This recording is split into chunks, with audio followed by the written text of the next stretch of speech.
Epístola Universal de São Tiago, capítulo 1, 60 depois de Cristo, Introdução. Tiago, o irmão de nosso Senhor, servo de Deus e do Senhor Jesus Cristo, nunca se referiu como apóstolo, embora o era definitivamente. Gálatas capítulo 1, versículo 19. As 12 tribos que estão dispersas, saúde. Declara o fato de que as 12 tribos de Israel ainda existiam. Portanto, 10 delas não se perderam, como alguns o afirmam. A vitória. Meus irmãos, tende por grande gozo quando cairdes em várias tentações. Não se refere tanto à atração do pecado, como às provas e dificuldades, sabendo que a prova de vossa fé opera a paciência. Se for a fé genuína, as provas servem para desenvolver sua persistência. Tenha, porém, a paciência a sua obra perfeita. Não devemos nos desalentar quanto à prova ou à dificuldade pela qual estamos passando, para que sejais perfeitos e completos sem faltar em coisa alguma. O objetivo em mente é que os crentes sejam amadurecidos e completos. A fé. E se algum de vós tem falta de sabedoria, corresponde ao conhecimento adequado da palavra de Deus. Peça a Deus, que a todos dá liberalmente. O Senhor concede àqueles que pedem, contanto que peçam por coisas corretas. Um melhor conhecimento da palavra de Deus é sempre a coisa correta. E o não lança em rosto, e ser-lhe-á dada.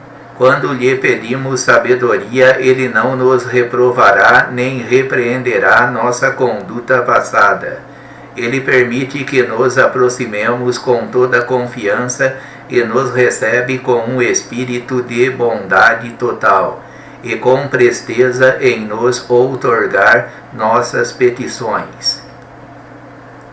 Peça-a, porém, com fé. Alguns acusam a Tiago de denegrir a fé. Entretanto, faz justamente o contrário.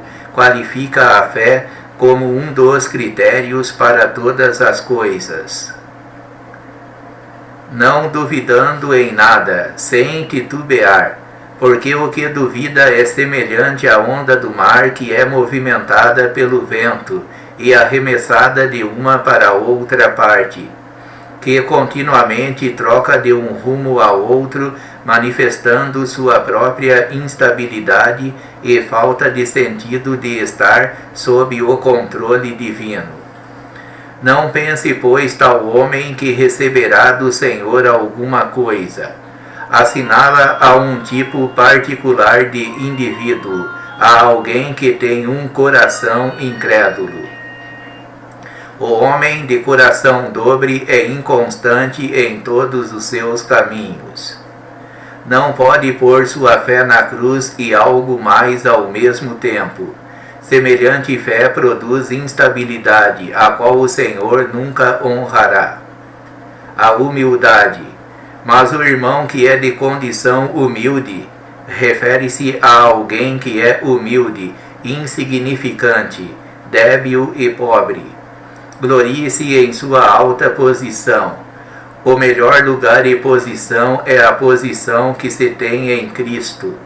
E o que é rico em sua humilhação tem a intenção de assinalar com relação à confiança nas riquezas, a qual o rebaixa aos olhos de Deus, porque ele passará como a flor da erva.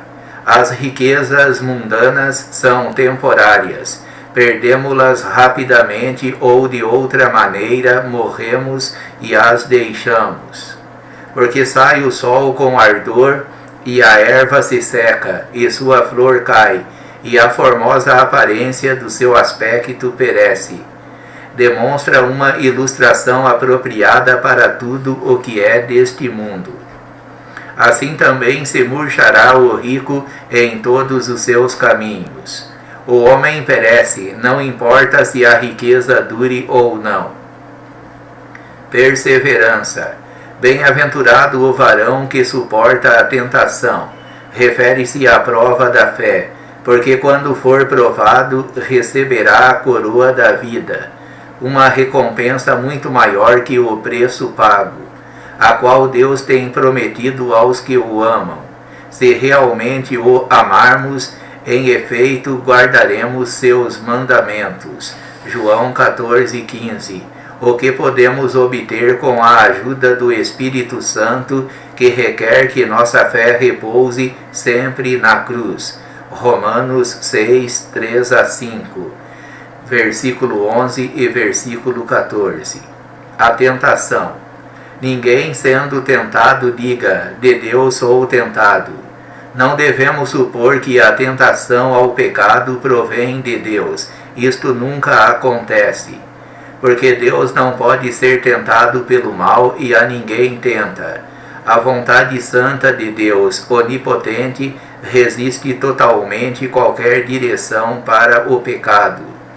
Mas sim cada um é tentado quando de sua própria concupiscência é atraído e seduzido. A tentação a pecar recorre a um defeito moral em nós, até nas melhores pessoas, porque ninguém é perfeito. E a concupiscência, depois que concebe, refere-se à luxúria pecaminosa, dá à luz o pecado. Como dito, estas tentações não provêm de Deus, mas sim dos apetites da natureza pecaminosa do homem, o qual é resultado da queda. A natureza pecaminosa pode ser mantida subjugada e tem a intenção de ser mantida subjugada pelo crente que alicerça sua fé na cruz de Cristo, o que então dará liberdade de ação ao Espírito Santo para ajudar. E o pecado, sendo consumado, gera a morte. Refere-se à morte espiritual, porque o pecado separa o homem de Deus. Meus amados irmãos, não erreis. Tiago diz aos crentes, não sejam enganados. O pecado é a ruína de tudo o que é bom. A bondade de Deus. Toda boa dádiva e todo dom perfeito vem do alto. Apresenta a dádiva de seu Filho, o Senhor Jesus Cristo, por quem cada dom perfeito é dado. Pois descende do Pai das luzes. A maldade é a escuridão, a luz é a bondade, em quem não há mudança nem sombra de variação. Descreve o que Deus é e quem Ele é imutável, e que Ele é imutável. Ele, segundo a sua própria vontade, nos gerou pela palavra da verdade. Apresenta a transmissão da vida divina por meio da palavra, o que é muito significativo, para que sejamos como primícias das suas criaturas. As primícias representam não só o que recebemos, o que em efeito é uma promessa do que temos que receber no futuro, mas também reconhece o princípio da propriedade divina e tudo o que possuímos. A vida cristã. Por isso, meus amados irmãos, todo homem seja pronto para ouvir. Refere-se à palavra de Deus. Tardio para falar, poder-se traduzir, lento para murmurar. Não devíamos absolutamente murmurar, mas conhecendo o coração humano, a expressão lento para murmurar está mais condizente. E tardio para se irar. Todas estas coisas podem ser controladas na cruz e só na cruz. Porque a ira do homem não opera a justiça de Deus. Explica o fato de que a ira e a irritação do coração natural não produzem nada do que Deus aceita como justiça.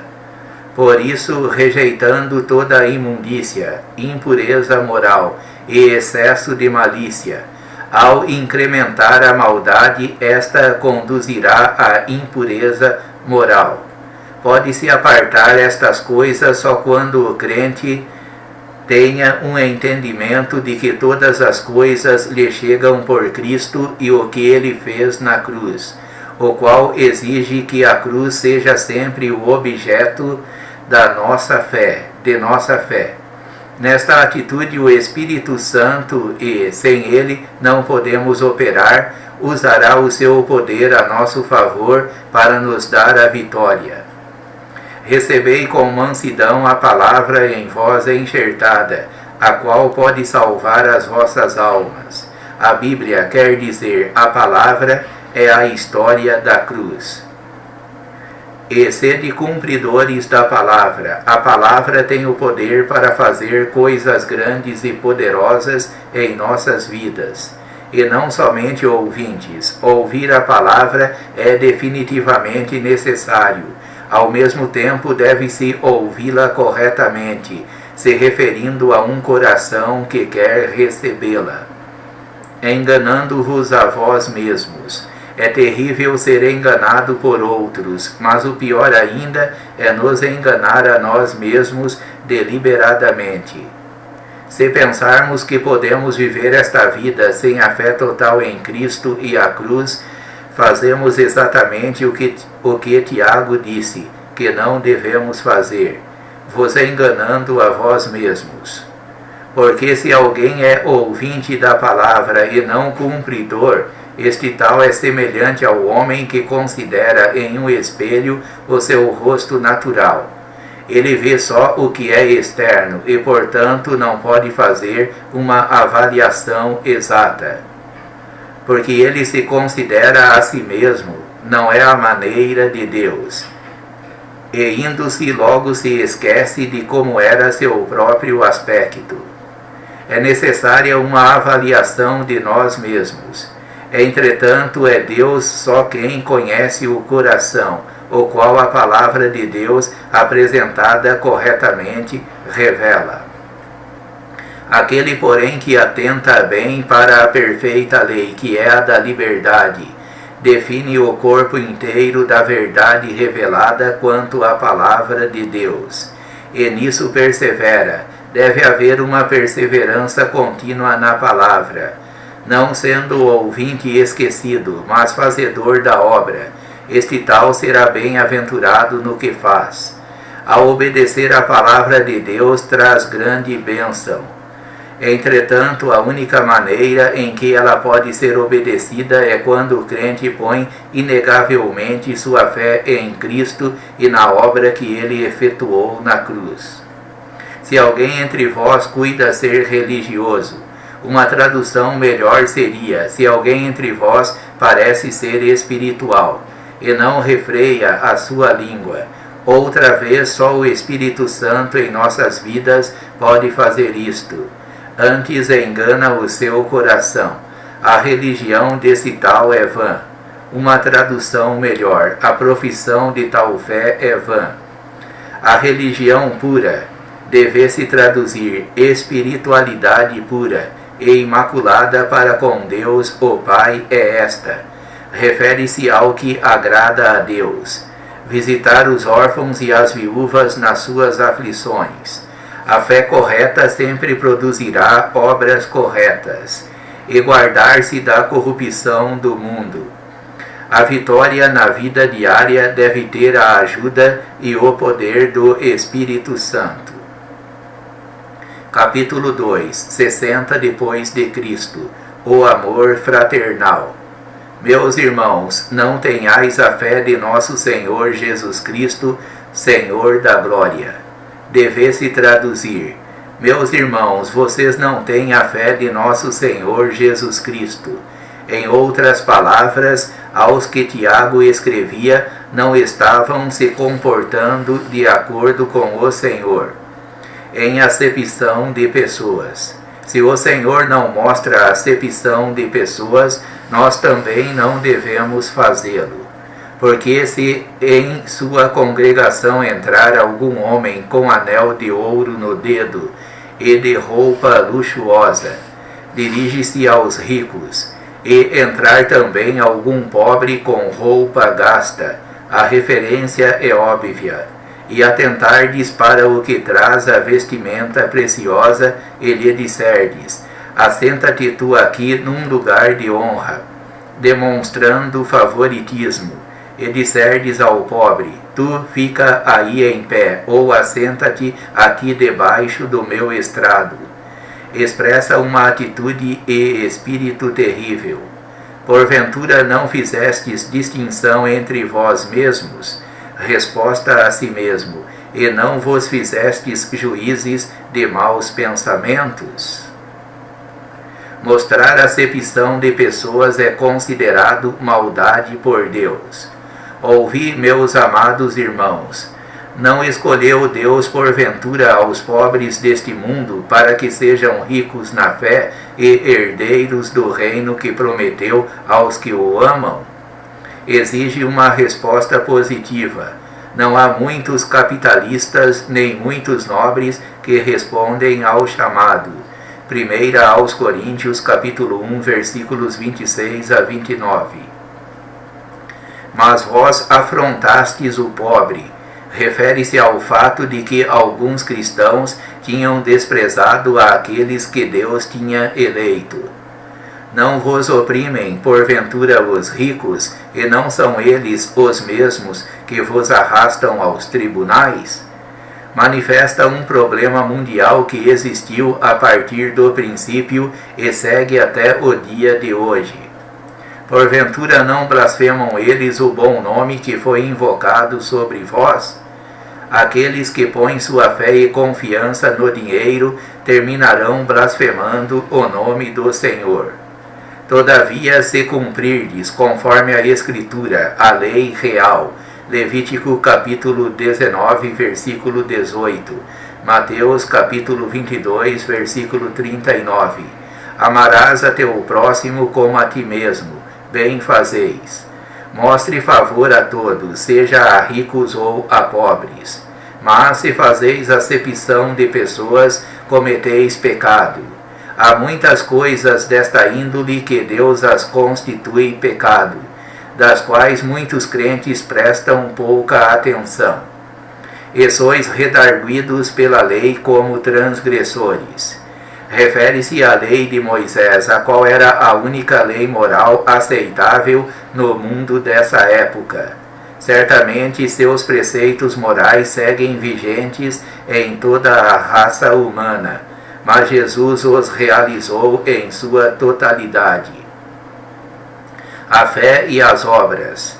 Porque qualquer que tiver guardado toda a lei de Moisés, 613 mandamentos e não somente o decálogo, e tropeçar em um só ponto, tornou-se culpado de todos. Declara claramente a impossibilidade do crente de encontrar a vitória por meio da lei, quer seja a lei de Moisés ou qualquer outro tipo de lei. Simplesmente não poderá. Porque aquele que disse, não cometerás adultério, também disse, não matarás. Se tu, pois, não tiveres cometido adultério, mas matares, já és feito transgressor da lei.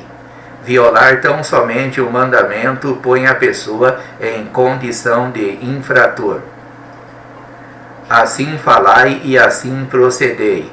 Temos que cumprir o que dizemos, como devendo ser julgados pela lei de liberdade, corresponde ao tribunal vindouro de Cristo. Porque o juízo será sem misericórdia com aquele que não usou de misericórdia.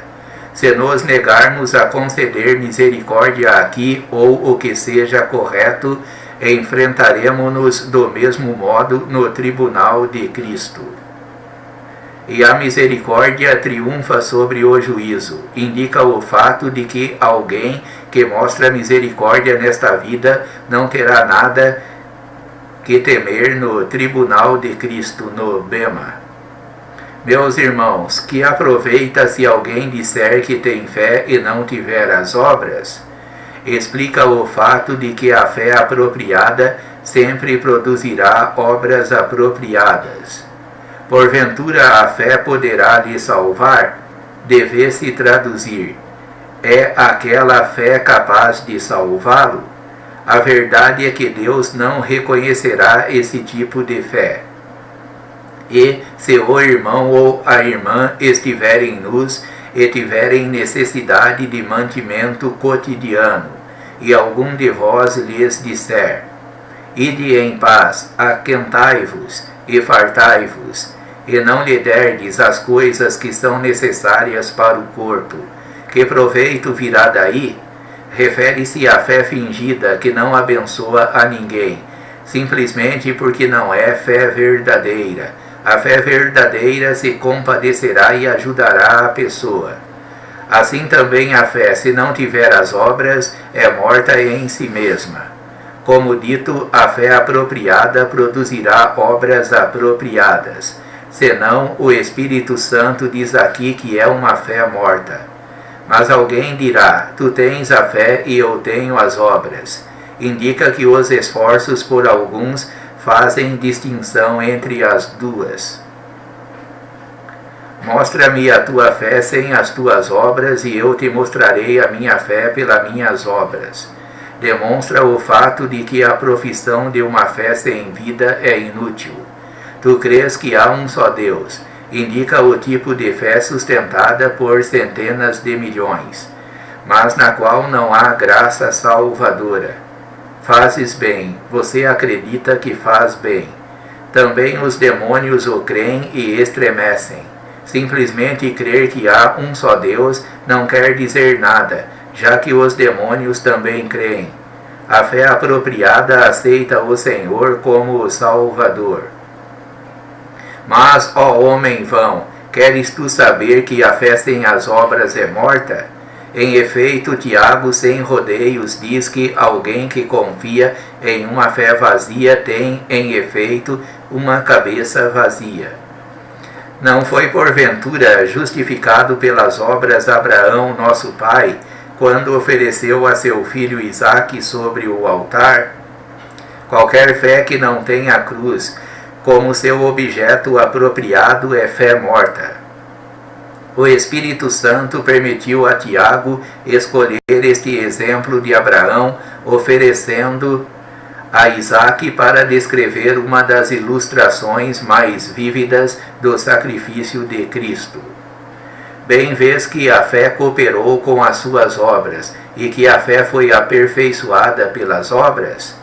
Tiago deixa bem claro que ele não se refere às obras como a única fonte de justificação de Abraão, já que o versículo 21, se tirado do contexto, pode que o leve a acreditar isso. A fé de Abraão e suas ações operaram em conjunto. E foi cumprida a escritura que diz, Gênesis capítulo 15, versículo 6. E creu Abraão em Deus e foi-lhe isso imputado como justiça. Proclama o fato de que a fé de Abraão foi genuína, e foi chamado amigo de Deus. Isaías capítulo 41, versículo 8. Vedes então que o homem é justificado pelas obras. Entende-se melhor ao dizer, como tu o podes ver, a justificação do homem está comprovada pelas obras, e não somente pela fé. Deve-se entender-se no contexto da passagem inteira. O apóstolo está dizendo simplesmente que ninguém pode reclamar justificação sobre a base da fé somente, o qual não produz obra qualificativa. Tal indivíduo se engana. Deste modo também Raabe, a meretriz, não foi também justificada pelas obras quando recebeu os mensageiros e os despediu por outro caminho? Apresenta uma das histórias mais formosas da fé, encontrada nos anais da história humana. Foi a fé apropriada que produziu obras apropriadas. Porque assim como o corpo sem o espírito está morto, assim a fé sem obras é morta também. Ao concluir nossos comentários deste capítulo, devo lhe recordar que com Paulo, as obras sem uma fé viva e dinâmica no Senhor Jesus não podem produzir salvação ou vitória.